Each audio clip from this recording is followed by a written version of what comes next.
apakah Anda tahu bahwa salah satu diktator paling terkenal dalam sejarah Jerman sebenarnya tidak lahir di Jerman? Ia justru lahir di negara tetangganya, Austria. Namanya adalah Adolf Hitler, seorang pria yang kelak akan mengubah jalannya sejarah dunia, memicu perang terbesar dalam sejarah manusia, dan meninggalkan luka yang masih diingat hingga hari ini. Namun yang sering dilupakan banyak orang adalah sebelum menjadi seorang diktator, sebelum memimpin partai Nazi, dan jauh sebelum memicu Perang Dunia Kedua, Hitler hanyalah seorang pemuda miskin yang bercita-cita menjadi pelukis. Inilah kisah awal perjalanan hidupnya. Pada tanggal 20 April 1889, di sebuah kota kecil di perbatasan Austria-Jerman bernama Braunau am Inn, lahirlah seorang bayi bernama Adolf Hitler. Ayahnya, Alois Hitler, adalah seorang pegawai bea cukai pemerintah yang dikenal sangat disiplin, keras, dan otoriter. Sedangkan ibunya, Clara Hitler, adalah sosok yang sangat lembut dan penuh kasih. Hitler kecil tumbuh dalam dua dunia yang sangat berbeda. Di satu sisi, ayahnya sering memaksanya untuk mengikuti aturan ketat dan berharap ia kelak menjadi pegawai negeri seperti dirinya. Namun di sisi lain, ibunya selalu mendukung dan melindunginya. Hubungan Hitler dengan ayahnya tidak pernah benar-benar harmonis. Alois Hitler ingin anaknya menjadi pegawai pemerintahan, tetapi Adolf kecil memiliki mimpi yang sama sekali berbeda. Sejak muda, Hitler lebih tertarik pada seni, gambar, dan arsitektur. Ia suka menggambar bangunan, jalanan kota, dan gereja-gereja tua. Di sekolah, ia bukan murid yang menonjol dalam pelajaran akademik.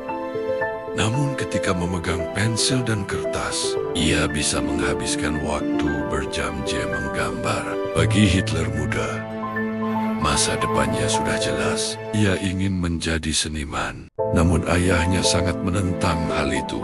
Konflik antara keduanya terus berlangsung hingga akhirnya pada tahun 1903, ayahnya meninggal dunia. Kematian ayahnya membuat Hitler merasa lebih bebas menentukan jalan hidupnya sendiri. Namun hidupnya tidak lama kemudian berubah lagi. Pada tahun 1907, ibunya yang sangat ia cintai meninggal karena kanker. Kehilangan ibunya menjadi pukulan emosional yang sangat besar baginya. Namun di tengah kesedihan itu, Hitler tetap memegang satu mimpi. Ia ingin menjadi pelukis profesional. Di usia yang ke-18, Hitler memutuskan pergi ke kota seni terbesar di kawasan itu, Vienna. Tujuannya sangat jelas. Ia ingin masuk ke Academy of Fine Arts Vienna, salah satu sekolah seni paling bergengsi di Eropa saat itu. Hitler datang dengan penuh harapan. Ia membawa portofolio gambar yang telah ia buat selama bertahun-tahun.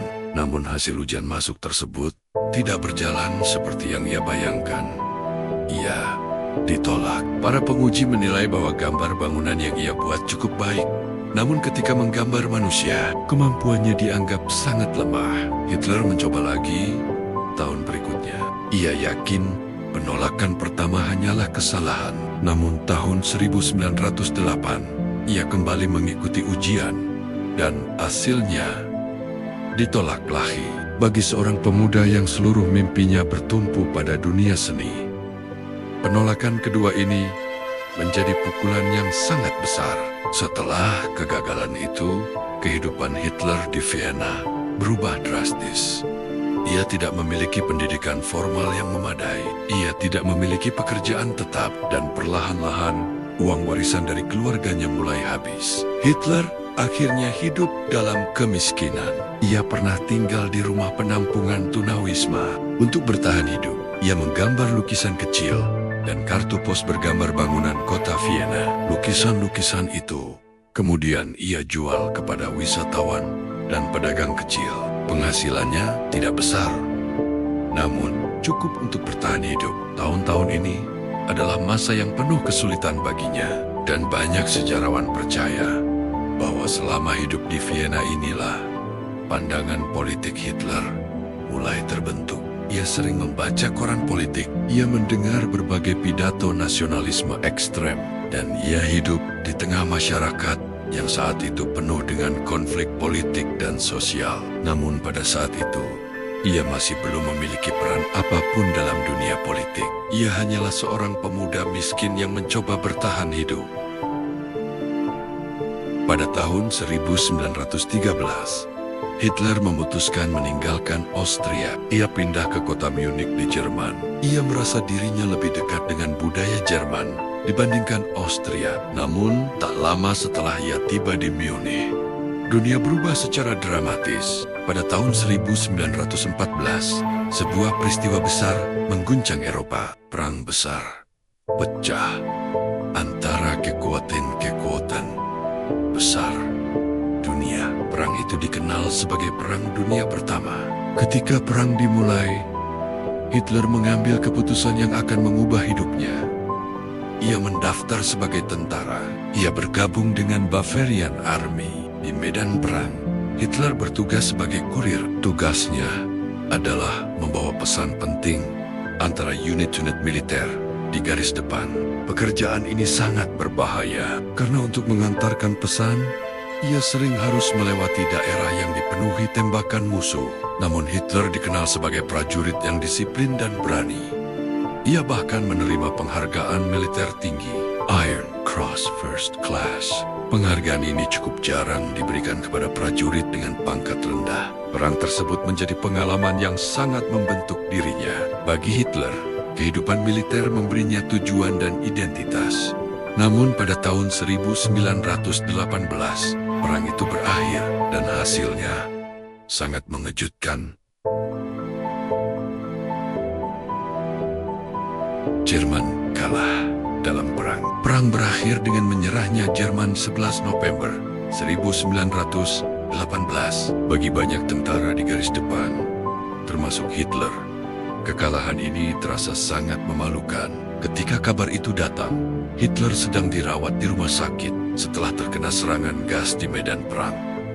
Di sana ia mendengar berita bahwa Jerman menyerah. Ia sangat terpukul, dan tidak lama setelah itu, sebuah perjanjian besar ditandatangani yang akan menentukan masa depan Jerman. Perjanjian itu dikenal sebagai Treaty of Versailles. Perjanjian ini ditandatangani pada tahun 1919 di Istana Versailles, Prancis. Bagi banyak orang Jerman, perjanjian ini terasa seperti hukuman yang sangat berat karena isinya tidak hanya mengakhiri perang, tetapi juga membatasi dan melemahkan Jerman secara drastis. Jerman dipaksa menerima sebuah klausul yang sangat kontroversial. Mereka harus mengakui bahwa Jerman adalah pihak yang bertanggung jawab atas perang.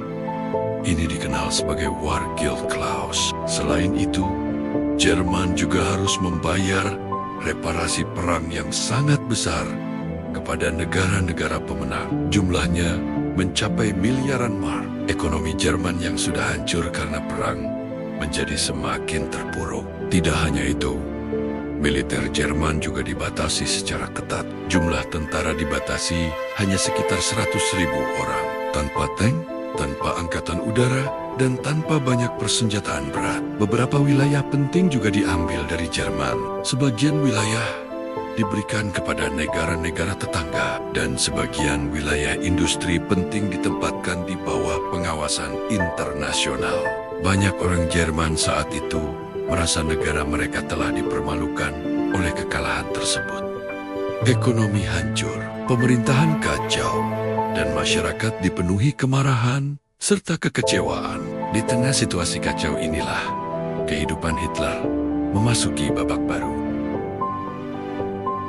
Setelah perang berakhir, Hitler kembali ke Munich. Ia masih bekerja untuk militer Jerman. Namun tugasnya kini bukan lagi berperang. Ia ditugaskan untuk mengawasi kelompok-kelompok politik kecil yang bermunculan di Munich. Salah satu kelompok yang ia datangi adalah sebuah organisasi kecil bernama Partai Buruh Jerman. Partai ini sangat kecil. Pertemuannya hanya dihadiri belasan orang. Awalnya Hitler datang hanya sebagai pengamat. Namun suatu malam, Dalam sebuah diskusi politik yang panas, Hitler ikut berbicara. Dan sesuatu yang tak terduga terjadi. Orang-orang di ruangan itu terkesan dengan cara ia berbicara. Gaya retorikanya penuh emosi, penuh kemarahan, dan sangat meyakinkan. Tidak lama kemudian, Hitler memutuskan bergabung dengan partai kecil itu. Tidak ada yang menyangka bahwa partai kecil tersebut kelak akan berubah menjadi salah satu gerakan politik paling berpengaruh dalam sejarah dunia. Beberapa tahun kemudian, partai itu berganti nama menjadi Partai Nazi. Dan dari sinilah perjalanan seorang mantan calon pelukis perlahan berubah menjadi perjalanan menuju kekuasaan. Perjalanan yang pada akhirnya akan mengubah sejarah dunia selamanya. Namun kisah ini baru permulaan. Bagaimana seorang mantan pelukis gagal bisa menguasai politik Jerman, memimpin jutaan orang, dan membawa dunia menuju perang terbesar dalam sejarah. Itulah yang akan kita bahas di episode berikutnya. Di episode selanjutnya, kita akan melihat bagaimana Partai Nazi mulai berkembang, kudeta gagal yang hampir mengakhiri karir Hitler, dan bagaimana ia akhirnya naik ke puncak kekuasaan di Jerman.